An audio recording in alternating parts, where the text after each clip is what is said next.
Bismillahirrahmanirrahim. Assalamu alaikum wa rahmatullahi wa barakatuh. Урматтуу момун мусулман туугандар. Барыңыздарға Аллах Тааланын рахматы жана тынчтыгы болсун.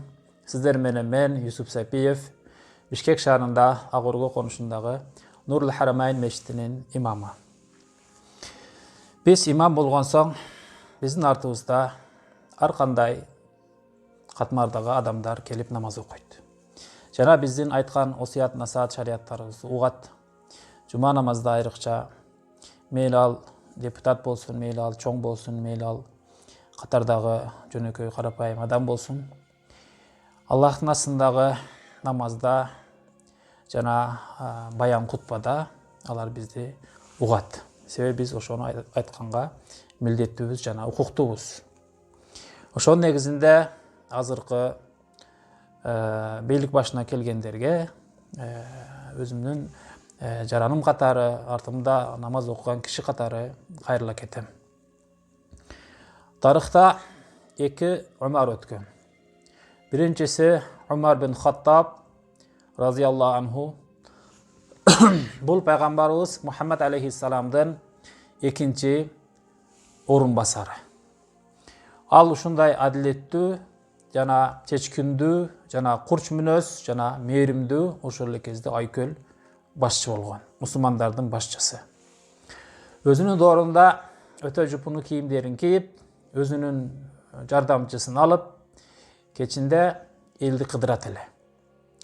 Эл аралап бир аймакта баратса, бир жерде от күйүп атканын көрөт. Эми жоопкерчилик катары эмне болгон от, түн жарымда деп барып акырын аңдайт, карайт деген, көз салат. Ал жерде бир аял очоктун айланасында кыймыл аракетте жана жаш балдары ыйлаган абалда. Ай, булар ач калганго, тамак бышырып атканго, кечиресиздер деп жакын барып сурайт. Энеке, эмне кылып атасыз? Айтат, менин балдарым ачка. Чындыгында казанда эч кандай тамак жок, болгону суу. Мен ушуну кайнатып, ушундай балдарымды азыр бышат, мына бышат, азыр тойгозом деп алаксытып атам, балдарым уктап калганга чейин. Деген сөздү укканда мусулмандардын амири башчысы, адилеттүү падыша десек болот. Көзүнө жаш алып, чуркаган бойдон Байтулмалга чуркады. Байтулмал мусулмандардын акчасы чогулган казына. Барып бир канча курма алды, талкан алды, анан зейтун майдан алды, анан ошону көтөрүп жөнөдү. Кызматчысы артынан чуркап, мен көтөрөйүн, келиңиз, сизге оор келет жок. Бул менин мойнумдагы жүктөлгөн милдет жана менин ошол элдин акыбалынан кабар албаган бир кемчилигим. Кыямат күнү бир сен мунун эмесин, сен өзүңдүн жазасын өзүңдүн мойнуңа албайсың. Мен өзүм көтөрүшүм керек болот. Деп көтөрүп барып, ошол жерден талканды, сууну, жанагы майдан кошуп, курманы бышырып, ошол атала кылып, балдарга жедирип, ичирип, мырыгып, жанагы уктаганын көрүп анан жаны тынчып кайтты. Отту үйлөп, ушундай отту баягы күйгүзөрдө от жакканда жанагы сакалдардын арасынан түтүндөрдү көрдүм дейт жана кызматчысы. Ушундай эл башчылары өткөн. Бирөөлөр келип үйүнөн бир маселе менен келсе, биринчи сурайт эле. Сиз эмне жумуш менен келдиңиз? Жеке менин болгон мамилеге же мамлекеттик маселе менен келдиңизби? Мамлекеттик десе, шамчыракты, жанагы май чыракты алмаштырат эле. Анан сурайт эле, эмнеге мындай кыласыз? Айтат эле, жеке менин өзүмдүн май чырагым бар, жана мамлекеттик май чырагы бар. Сен мамлекеттин жумушу менен келген болсоң, мен өзүмдүн май чырагымды жакпаймын. Же мамлекет мага келген болсоң, мамлекеттин чырагын жакпаймын. Адилеттүүлүк ушул чокусуна чыккан эле. Ошондой эле экинчи Умар, бул Умар бин Абдул Азиз деген улуу падыша өткөн. Адилеттүүлүктө өтө такдан эле. Ан заманда бир койчунун жанынан мусафирлер өтүп барат эле. Анан койчу ушундай кыйкырып ыйлап чыңгырып кирди. Ой, эмне болду? Койду тиги карышкыр тиштеп кетти. Ошого да ушунча кыйкырасың, чыңгырасың. Болгону бир кой болсо, ал табигаттын нерсеси, ал жейт да койду деген карышкыр. Десе айтат, жок. Умар бин Абдулазиз падыша дүйнөдөн өтүп кетти. Ой, биз азыр сенин жаныңда турсак, эч ким келип сага кабар айткан жок. Кантип билдиң аны? Десе, ошол падыша болгон күнү койлор менен карышкырлардын ортосунда үлпөт махабат, мындайча айтканда, баягындай мээр төгүлгөн эле. Койлор карышкырга тийбей калган эле. Караңыз. Адам затынын колу менен кылган иши бардык нерсеге таасир этет. Кур'ан-ы Каримде Аллах Таала айтат: силердин колуңар менен кылганыңар кургактыкта жана нымдуулукта бардык ызы чуу, козголоң, азап, сыноолорду себепкери дейт. Захарал фасад. Бузукулук, баягындай өзгөчө абалдар бардык адамдардын кылганын эсебинен дейт. Ошондуктан урматтуу жетекчилер, мечитте келип менин жанымда баян уксаңыз деле айтам, эфирден деле сиздерге кайрылып айтам. Рас ушунчалык Аллах Тааланын каалоосу менен элдин жүрөгүнө салып, эл дагы сиздерди колдоп, бийлик башына келдиңиздер. Барыңыздарды тегиз өзүңүздөрдүн жумушуңуздар менен чын жүрөктөн куттуктайм. Аллах Таала ошол жумушуңуздарда кадамыңыздарды бекем кылсын жана элибиздин, журтубуздун келечегине, жерибиздин келечегине Аллах Таала өтө берекелүү кылсын жана ар дайым өзүнүн сактоосуна койсун.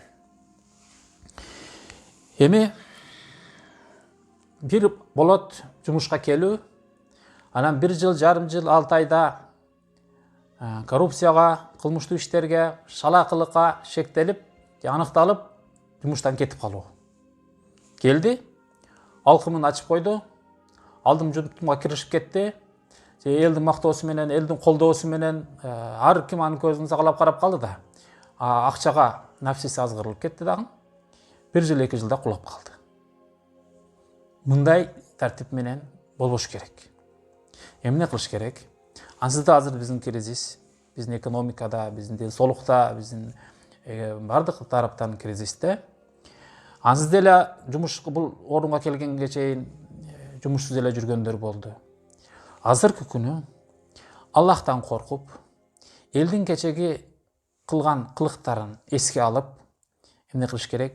Болгон айлыкка каниет кылып, ошо деле жок болду мурда. Ошого каниет кылып, сабыр кылып, Кудайга шүгүр деп, жоопкерчиликти сезип, Кудайдан коркуп, элден үмүтүн актайын деген ниетте чын жүрөктөн аз-аздан болсо дагы каражатка каниет кылып, адилет иштеп бериш керек. Ошентип иштеп бир күн келет, ошол бардык жетекчилер адилет иштеп, Кудайдан коркуп, азга каниет кылып иштеп берсе, анан бир күн өнүгөбүз. Аллахтын берекеси келет. Аллахтын рахматы жайт.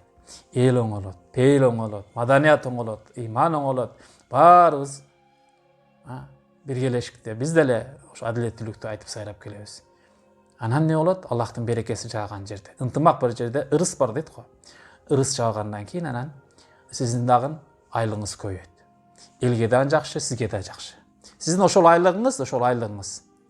Мүмкүн азыр барып эле мен алдым жуттум деген акчадан дагы көп болушу мүмкүн. Бирок сизге алал болот. Ушуну эске тутуп коюңуз. Ошондуктан урматтуу жетекчилер, бүгүндөн баштап келген жанагы жумушуңузда ак болуңуз. Албетте жанагы жибектей жумшак болуңуз. Бирок ошончолук чееш, мындай үзүлбөй турган бышык болуңуз. Бактай болуңуз. Бак канчалык көлөкөсүн жаят, канчалык адамдарга пайдалуу. Бакка таш ыргызсаң, сага алма берет, өрүк берет, жүзүм берет. ушундай мөмөлүү бак болуңуз, урматтуу жетекчи. Эл таш ыргытат, эмне ыргытат, бут кийим ыргытабы, темир ыргытабы, сиз ага мөмөңүздү гана бериңиз. Ушинтип жетекчи болуңуз. Эртеңки күнү тарыхта сиздин атыңыз ушундай бир калсын. Ал келип сүткордукка же паракорчулукка, уурулукка, шалакылыкка шектелип же аныкталып ал жумуштан кеткен. Ошонун тукуму да, ошонун уруусу да, ошонун иниси да, ошонун жердеши да деген атка конбоңуз. Ошол келип мына Исхак Разаковду айтабыз, Абдыкадыр Орозбековду айтабыз, жана эле Жусуп Абдырахмановду айтабыз. Мындай саясат жагынан же бир мамлекетти түптөө жагынан эми алымдарыбызды, улуу инсандарыбызды, жазуучуларыбызды, акындарыбызды айтпай эле коелу. Сиздерге тиешелүү кишилерди айтып атам. Мына ушулар не кылды? Патриоттук сезим менен элим үчүн, жерим үчүн Кыргызстан түптөлүп калсын, мусулманчылык тилибизге, динибизге ошол эме келсин, жанагы эркиндик келсин деп алар аракет кылды. Ошондуктан урматтуу жетекчилер, баарыңыздарга кайрылам. Адилеттүү, ак, таза иштеп бериңиздер. Иншалла, Кудай буйруса, эртеңки келечегибизде баарыбызга жакшылык келсин. Бир аз сабыр кылып, адилеттүүлүктү туу тутуп, Аллахтан коркуп, таква болуп, жакшы иштеп берсеңиздер, биз сиздерди кийинки шайлоого даярдык көрүп, же бир аракет кылбасаңыздар деле ушул калсын. Ушул эле калсын деп. Кээ бир жетекчилер бар, аз мисалга Балбак байке бар, дагы ошол жакта мэрлер бар, жарагы жакшы иштеген. Менин өзүмдүн жеке пикирим боюнча алар ушундай жакшы иштегендиктен эл аны ошол жерде кетем десе дагы бутунан кармап кетпейсиң, отурасың ушул жерде деп мажбурлаган ушулар бар. Мына ушундай деңгээлде иш кылыңыздар. Керек болсо 20 жыл иштеңиз, 30 жыл иштеңиз, биз 40 жыл иштесин деп үмүттөнөлү. Ассаламу алейкум ва рахматуллахи ва баракатух.